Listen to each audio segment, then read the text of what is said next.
Nadiad civil હોસ્પિટલનો લાલિયાવાડીનો video social મીડિયામાં viral.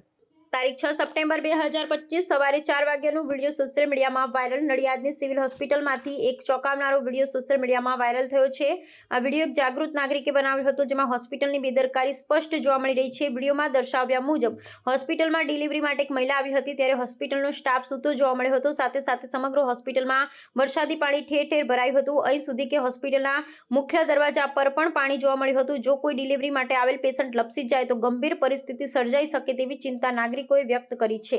વિશેષ વાત એ છે કે સિવિલ હોસ્પિટલમાંથી ફક્ત 1.5 કિલોમીટરના અંતરે સ્થાનિક ધારાસભ્ય પંકજભાઈ દેસાઈનું ઘર છે અને હોસ્પિટલથી અંદાજે 500 મીટરના અંતરે સાંસદ દેવુસિંહ ચૌહાણનું ઘર આવેલું છે। છતાં ગરીબ દર્દીઓ માટે આ પ્રકારની બેદરકારી સામે કોઈ અવાજ ઉઠાવતા ન હોવાનું જાગૃત નાગરિકો આક્ષેપ કર્યો છે। નાગરિકોનો પ્રશ્ન છે કે ગરીબો માટેની એકમાત્ર મોટી હોસ્પિટલમાં આવી સ્થિતિ હોવા છતાં જવાબદાર અધિકારીઓ કે રાજકીય નેતાઓ આંખ મીચી કેમ બેઠા છે? હવે સિવિલ હોસ્પિટલના લાલિયાવાડી ચાલતા કામકાજ સામે કડક પગલાં ભરવાની માંગણી થઈ રહી છે। પ્રાર્થના સંદેશ ન્યૂઝ આ વિડીયોની પુષ્ટિ કરતું નથી। પ્રાર્થના સંદેશ ન્યૂઝની તમામ લેટેસ્ટ અપડેટ્સ માટે ચેનલને હમણાં જ લાઈક, શેર અને સબસ્ક્રાઇબ કરો।